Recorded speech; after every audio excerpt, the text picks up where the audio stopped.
selalu bersatu untuk menjaga ketentraman, ketenangan, kedamaian. Kita kaya tapi tidak aman, tidak nyaman. Orang Islam itu saudaranya orang Islam. Karena itu kata Nabi, la yazlimu, nggak boleh dia zalimi saudara muslimnya. Saudara, wala yastumu, di riwayat yang lain wala yastumu, saudara, dan nggak boleh dia kaki maki saudaranya. Saudara, nggak sampai di situ. Saudara, wala yakhdhuluh, dan jangan coba-coba saudara dikucilkan itu saudaranya. Nggak sampai di situ. Saudara, wala yahqiruh, jangan dihinakan dia punya saudaranya. Bangsa bisa kuat kalau 3 pilar ini pun kokoh. Yang pertama, pilar ekonomi, alladzi at'amahu min ju'. Sejahtera, jangan sampai ada rakyat yang lapar. Rakyat saja tidak boleh lapar, karena lapar berpotensi melahirkan dorongan-dorongan berbuat sesuatu yang menyimpang. Kadal faqru ayyakuna kufra. Kadang-kadang kefakiran itu, lapar itu mendorong seseorang untuk bertindak menyimpang dan kriminal. Bila rakyat saja harus sejahtera, maka yang mengenakan seragam untuk menjaga bangsa ini, prajurit-prajurit kita, mohon izin para pimpinan, jangan biarkan ada yang lapar, jangan biarkan ada prajurit yang tidak sejahtera, jangan biarkan ada prajurit yang kesulitan. Karena saat satu bagian prajurit kesulitan dan tidak sejahtera, maka dampak semangat untuk menjaga keamanan pun pasti akan berkurang. Yang kedua, wa amanahum min khauf, selalu bersatu untuk menjaga ketentraman, ketenangan, kedamaian. Kita kaya tapi tidak aman, tidak nyaman. Coba ibu yang di belakang pilih itu. Kalau di rumah kaya tapi gelisah, atau miskin tapi tenang? Kaya tapi, bangsa kita ini begitu kaya. Tambangnya, mineralnya, segalanya. Kekayaan itu tidak akan bernilai kalau kita tidak bersatu menciptakan ketenangan dan kedamaian. Oleh karena itu, kita viralkan, jaga ketenangan, jaga kedamaian. Dalam ibadah kita tenang, dalam bekerja kita nyaman, dalam menunaikan tugas kita pun menghadirkan kedamaian dalam kehidupan. Dan yang ketiga, waliya'budu rabb hadzal bait. Tingkatkan selalu nilai-nilai spiritualitas. Tentu bagi para pemeluk agama yang berbeda-beda, silahkan selalu dicontoh, diikuti teladan rohaniawannya. Kita punya romonya, Anda punya pendetanya, ada pinditanya, ada segalanya, ulamanya, kiainya, semua kita lengkap.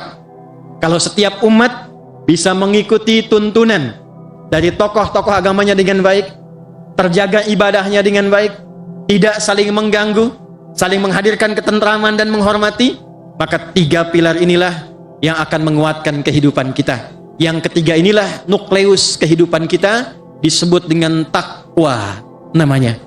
Dan takwa inilah yang menjaga bangsa ini, satu-satunya negara di dunia yang dasar undang-undangnya, dasar ketetapan institusi yang ada di dalamnya menghadirkan takwa, itu hanya Indonesia. Allah ambil 2 nama Allah, Rauf dan Rahim, saudara.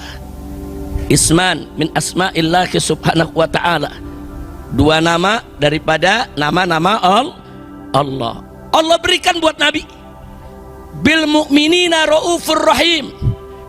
Rasul yang diutus oleh Allah ini bil mu'minin, terhadap orang-orang yang beriman, punya sifat Rauf dan Rahim, saudara. Rauf dari kata ra'fah, Rahim dari kata rahmah. Rahmah kita sudah sama tahulah artinya kasih sayang, saudara. Lalu ra'fah apa? Ra'fah itu welas asih. Kalau orang Betawi bilang kagak tegaan, saudara. Rauf, Nabi itu sifatnya terhadap orang beriman Rauf, kagak tegaan, saudara. Bawaannya kesianan aja kepada umatnya, kagak tegaan aja kalau ngelihat nasib umatnya, saudara. Kenapa sedemikian rupa? Karena beliau begitu peduli kepada umatnya, saudara.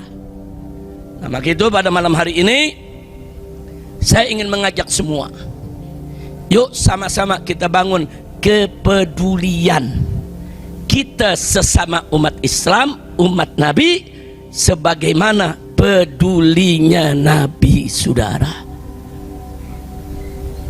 Nggak boleh kita nggak peduli terhadap urusan orang beriman. Nabi sudah menyatakan dalam hadisnya, kama qala Nabi sallallahu alaihi wasallam, malam yahtamma bi amril muslimin falaysa minhum. Barang siapa yang nggak peduli dengan urusannya umat Islam, dia nggak termasuk golongan umat Islam. Jangan mengaku sebagai seorang muslim kalau kita nggak peduli kepada urusan kaum muslimin, saudara.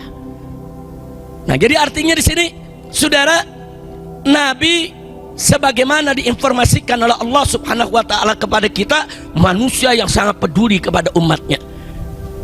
Nah, karena itu Nabi ajarkan umatnya, saudara, supaya umatnya juga peduli kepada sesama umat Islam. Insya Allah, kepedulian Nabi nggak main-main, saudara.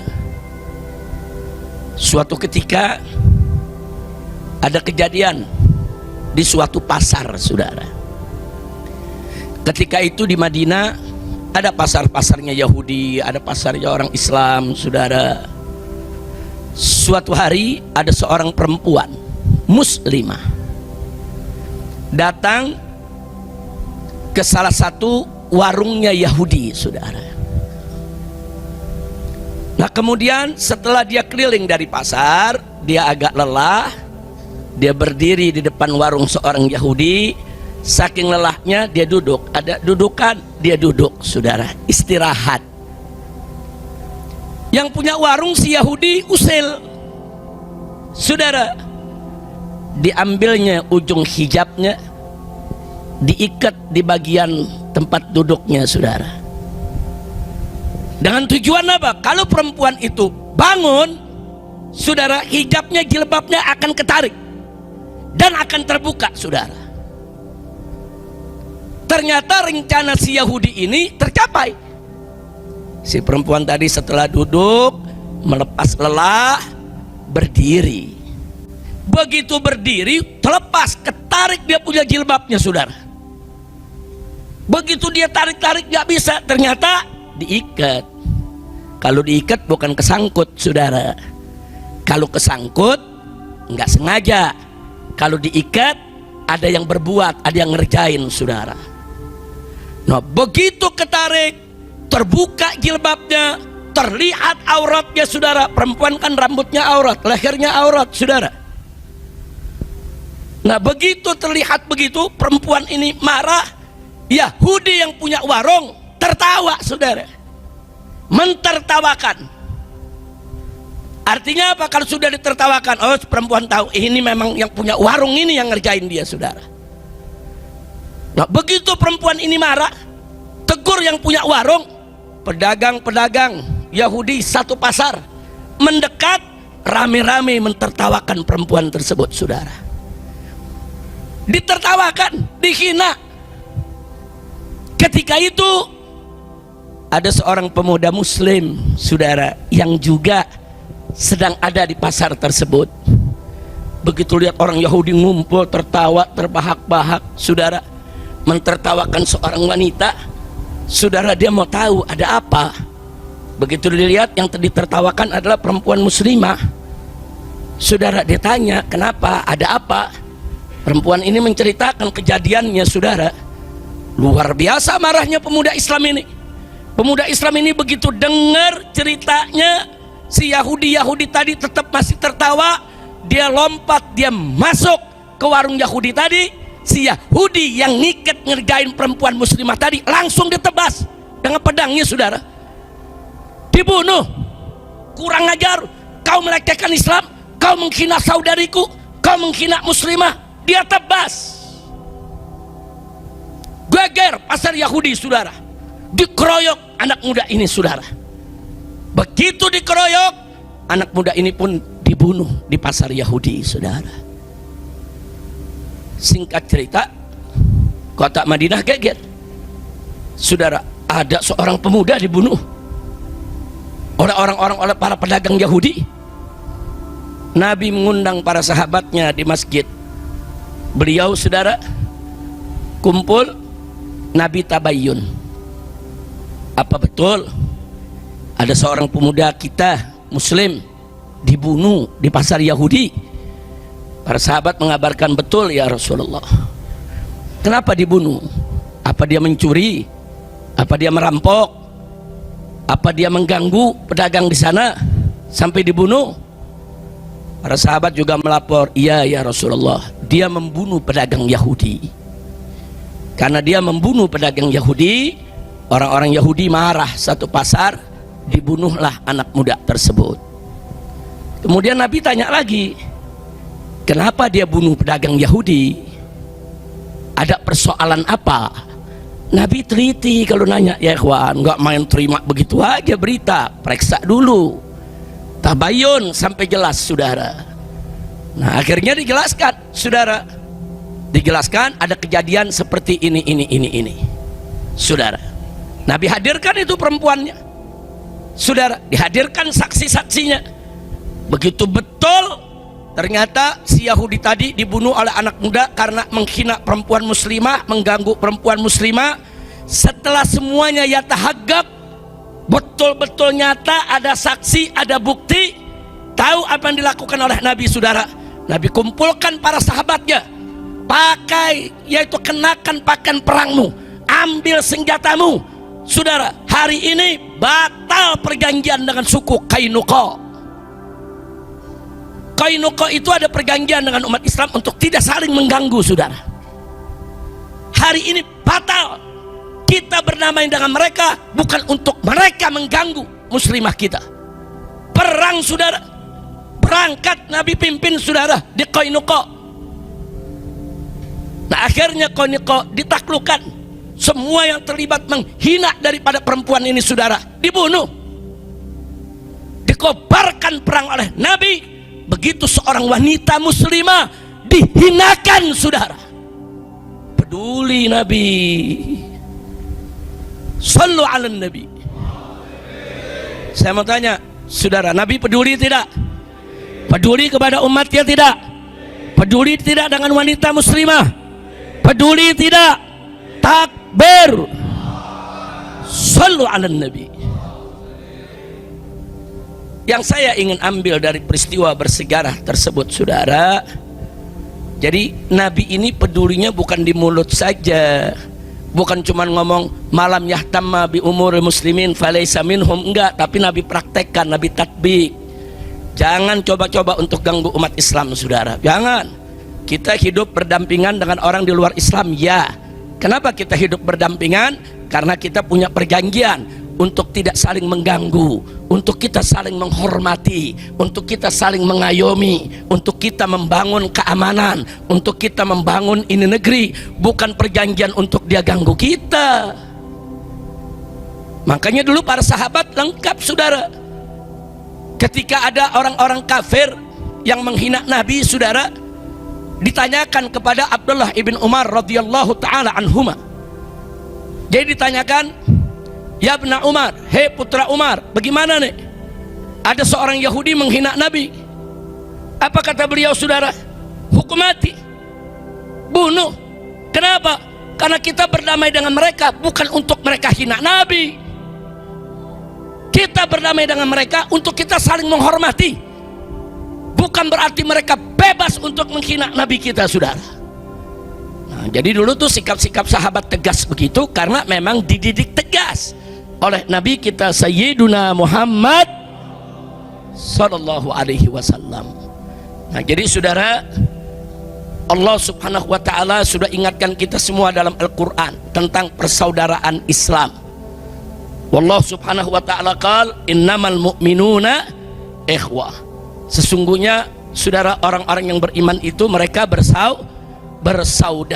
Ingat ya, persaudaraan sejati kita, saudara, yang digariskan oleh Allah dalam Al-Quran, persaudaraan sejati, persaudaraan yang sebenarnya, bukan karena hubungan darah, bukan karena hubungan suku, bukan karena hubungan budaya, bukan karena hubungan negara, bukan karena hubungan bangsa, bukan. Persaudaraan sejati di antara kita adalah karena hubungan iman. Innamal mu'minuna ikhwah. Sesungguhnya orang-orang yang beriman itu bersaudara. Jadi standar persaudaraan kita iman, bukan darah, bukan suku, bukan adat, bukan budaya, bukan teritorial, bukan bangsa, bukan negara, saudara. Persaudaraan yang hakiki, persaudaraan yang sejati di antara kita, apapun suku kita, apapun adat budaya kita, apapun warna kulit kita, saudara, kita semua bersaudara karena kita beriman. Nah, jadi iman ini yang mempersaudarakan kita. Standar persaudaraan kita adalah iman. Gak peduli, saudara, mau Arab, mau Cina, mau India, saudara, mau Melayu, mau Betawi, mau Sunda, mau Banten, saudara, mau Palembang, mau Padang, mau Batak, mau Aceh, saudara, mau Melayu, mau Bugis, Makassar, Banjar, saudara, mau Dayak dia, mau Papua, saudara, apapun suku bangsa kita nggak peduli, saudara, selama kita beriman kepada Allah dan Rasulnya, kita semua adalah saudara. Alhamdulillah. Nah, Nabi mengingatkan kita bagaimana sih konsep bersaudara di antara kita. Dalam hadisnya beliau katakan, al muslimu akhul muslim, orang Islam itu saudaranya orang Islam. Karena itu kata Nabi, la yadzlimu, nggak boleh dia zalimi saudara muslimnya, saudara. Wala yastumu, di riwayat yang lain wala yastumu, saudara, dan nggak boleh dia kaki maki saudaranya, saudara. Nggak sampai di situ, saudara. Wala yakhdhuluh, dan jangan coba-coba, saudara, dikucilkan itu saudaranya. Nggak sampai di situ, saudara. Wala yahqiruh, jangan dihinakan dia punya saudaranya. Jelas konsepnya dari Nabi, saudara. Kita bersaudara, ya jangan saling hina di antara kita, saudara. Jangan saling mengucilkan di antara kita. Jangan, saudara. Jangan dizolimi, kita punya saudara. Itu konsep persaudaraan yang diajarkan oleh Nabi kita Sayyiduna Muhammad Sallallahu Alaihi Wasallam. Bahkan gak sampai di situ, Nabi ajarkan kita bagaimana sih cara kita bersaudara, saudara. Apa kata beliau dalam satu hadis yang lain, saudara? Beliau katakan, la tahasadu wa la tabaghadu wa la tahassasu wa la tajassasu wa la tanajasu wa kunu ibadallahi ikhwana. Luar biasa, saudara. Apa kata Nabi? La tahasadu, jangan kamu saling iri dengki. Jangan, kata Nabi. Wa la tabaghadu, dan jangan kamu saling membenci. Jangan. Wala tahassasu, dan jangan kamu saling mengumpat satu sama lainnya. Wala tajassasu, dan jangan kamu saling tajassus, memata-matai, ngorek-ngorek kesalahan orang, saudara. Wala tanajasu, dan jangan kamu saling menipu, saling berdusta di antara kamu. Tapi kata Nabi, wakunu, jadilah kamu sekalian ibadallahi ikhwana. Hei hamba-hamba Allah, hei orang-orang beriman, jadilah kamu semua sebagai hamba-hamba Allah yang bersaudara. Ya, jadi kiatnya udah jelas tuh. Mau kita bersaudara, bisa, Nabi udah ajarin, jangan saling iri. Kalau kita udah ada iri dengki, bagaimana kita bisa bersaudara, saudara? Nggak ada ceritanya kita mau bersaudara dengan orang yang hasut kepada kita, saudara. Nggak ada ceritanya, saudara. Nah, kalau kita betul mau bersaudara, jangan iri, jangan dengki, jangan hasut, saudara. Wala tabaghadu, jangan juga saling membenci. Saya mau tanya semua yang hadir, ada orang benci banget sama kita, bisa kita bersaudara sama dia?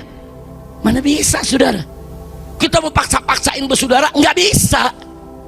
Dia udah benci sama kita, udah nyaki-maki kita, saudara. Kita mau paksa, udahlah tetap saya mau bersaudara. Dia nggak berhenti, terus mencaci, terus membenci. Mana bisa kita bersaudara? Nggak bisa. Makanya Nabi kasih kunci, mau bersaudara, satu, kata Nabi, la tahasadu, jangan kamu saling iri. Yang kedua, wala tabaghadu, jangan kamu saling membenci, baru kamu bisa bersaudara. Wala tahassasu, jangan saling mengumpat, jangan, saudara, jangan mengumpat kepada saudara kita. Wala tajassasu, jangan kita punya saudara kesalahannya kita korek-korek, mencari tahu, saudara. Kesalahan yang disembunyikan urusan dia dengan Allah, saudara. Bukan tugas kita untuk ngorek-ngorek kesaudaraan kita, saudara. Kesalahan saudara kita bukan, saudara. Nggak sampai di situ, kata Nabi, wala tanajasu, jangan saling nipu, jangan saling berdusta, jangan saling berbohong. Kita udah percaya sama satu orang, saudara, tahu-tahu dia bohongin kita. Saya tanya, sakit gak? Jujur, sakit gak? Marah gak? Bisa kita bersaudara sama orang yang terus-menerus ngebohongin kita? Nggak bisa. Nah, kalau kita sakit dibohongi orang, jangan ngebohongi orang. Kita sakit diumpat orang, jangan mengumpat orang. Kita sakit, saudara, dicari-cari kesalahan kita sama orang, jangan cari kesalahan orang. Kita sakit dihasutin orang, jangan hasut kepada orang. Itu kunci. Jadi kunci yang dikasih Nabi luar biasa. Alhamdulillah. Jadi Nabi, saudara, mencontohkan bagaimana peduli sesama muslim. Nabi praktekkan, saudara, bagaimana membela orang Islam, saudara. Nah, mestinya begitu karakter kita, bukan sesama muslim bermusuhan, bukan sesama muslim saling menjatuhkan. Nabi sesama muslim saling menjaga, bahkan saling membela. Saudara, ada lagi satu hadis lain yang juga luar biasa. Di hadis ini, saudara, Nabi memberikan perumpamaan. Ini luar biasa ini. 1400 tahun yang lalu, saudara, Nabi memberikan satu perumpamaan yang begitu indah, begitu bagus. Ini menunjukkan kecerdasan Nabi, saudara. Ini bukan peribahasa atau pepatah yang baru dikarang kemarin, saudara. 1400 tahun yang lalu lebih. Apa kata Nabi?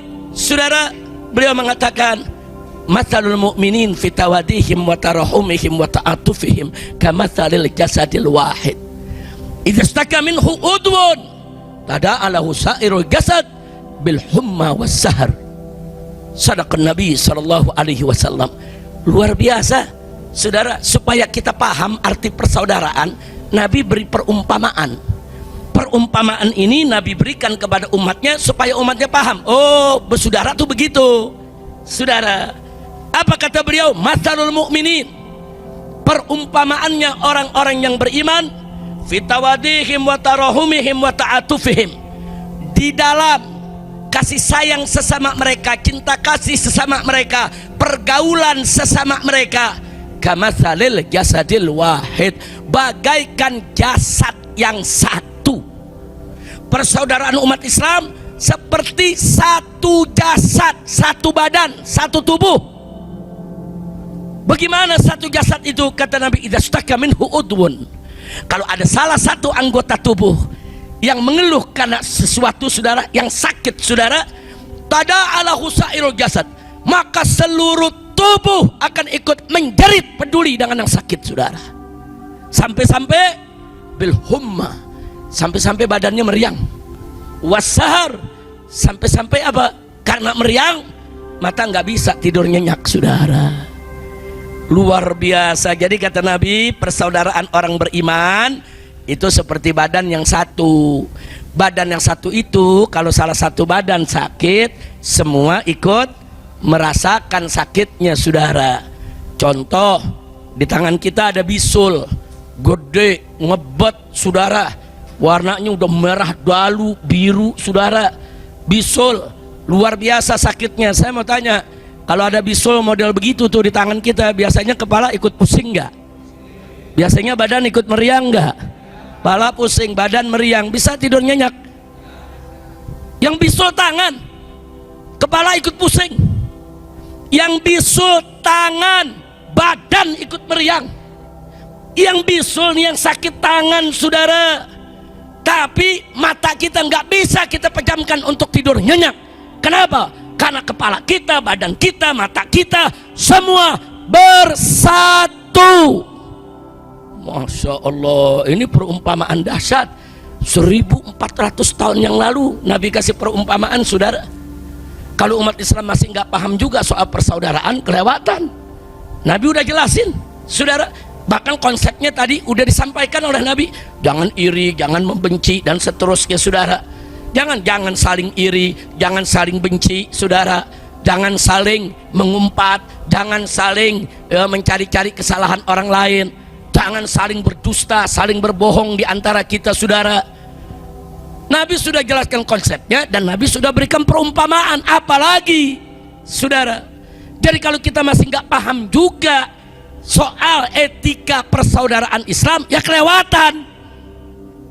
Maka itu saya mau tanya dulu nih semua di sini, komitmennya nih, siap bersatu, siap bersaudara, takbir.